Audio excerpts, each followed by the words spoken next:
Today, we circle back to Chris Rhodes. We exposed him as a fake Green Beret back in early 2020, and pretty much everything was said and done.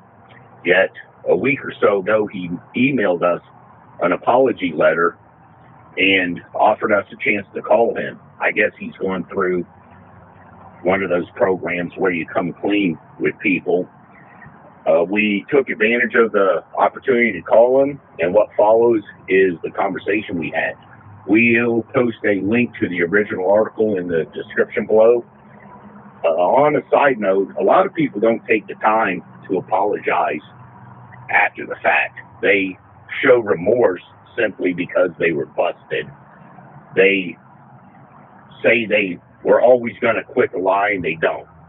The fact that this guy stepped up 3 years after the fact, when he really didn't have to, because everything was already said and done and over with, and all this does is bring it up again, maybe that says a little bit. Maybe he truly is sorry. We'll see. But what follows is a conversation, and after that, you could go to the website and read the original article. All right, out here.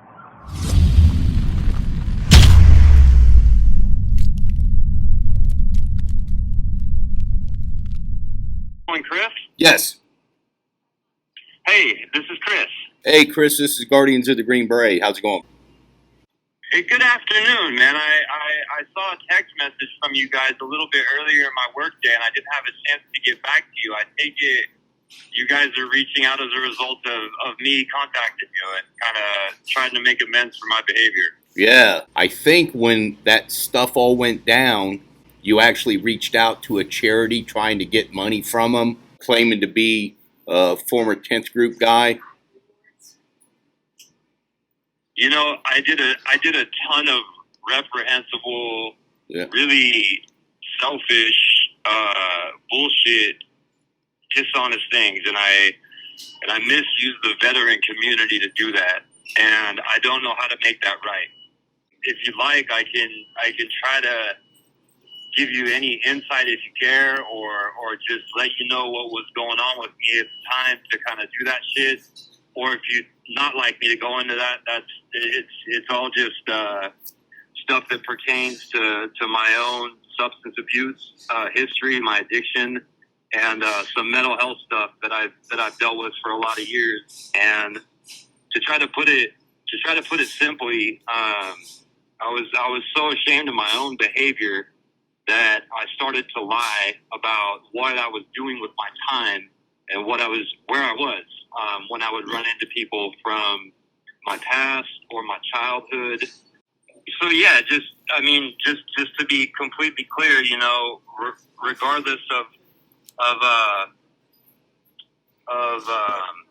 whatever goes on from this point forward, like I said, my intention was to reach out to you guys in order to make amends, if possible, for whatever behavior, if I could. I never did take in any money from I forget what it was. It was a GoFundMe page. Excuse me. I never did collect any money from that. If I did, I would be happy to make amends and pay it back. And if there's so many other things that I did over the course of my life that I'm not proud of that resulted in me being in and out of jail and in and out of different kind of mental health, different stages of like mental health stuff from like counseling and psychiatrists to all the way to like mental health facilities. And I don't know why I started this dishonest pattern of behavior, but I can tell you that what I did was I misused the veteran community in the sense of I lied about who I was and where I was, and I created bullshit social media accounts to try to keep on. It seemed like I was so far into the lie and being dishonest that it was any other details I could get or any other real facts I could gather to further my own dishonesty, I would do that. Yeah, I think at one time you were calling Guardians of the Green Berets a bunch of frauds and that we didn't know what we were doing. And that's just me trying to, you know, the jig was up at that point and I didn't know what else to do but to keep on being dishonest.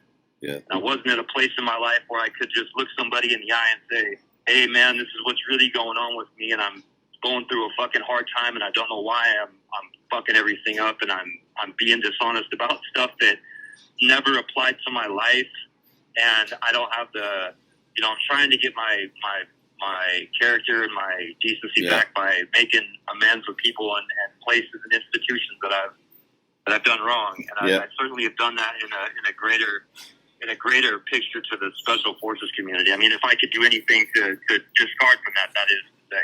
Yeah. Does that make sense? Yeah, a lot of people don't take that step. A lot of people say they, you know, always meant to quit when we bust them, but they never really stop until we bust them. How long's it been since we did the article? I think it was January of 2020, right in that time. Yeah, 3 years later, you're stepping up and apologizing and coming clean. We'll add this to the article. What I might suggest is covering over those tattoos. Don't you have a tattoo on your arm or something? That might. It's a logo of a skull that's very similar to a seventh group guy who had gone and made his own company. But yeah, covering that up will do that. Then absolutely I will. I think All right, I'll add that to the article. And good luck moving forward. Thank you for taking the time to reach back out too, because you didn't have to. For sure, you didn't have to take the time to make the phone calls and make the effort. What you're doing is hard, and it's one day at a time. Thank you very much, man. If there's anything in the future that you need to talk with me about, or if there's anything that I can do, please don't hesitate to give me a call. All right, sounds good. Out here. Have a good day. Yep.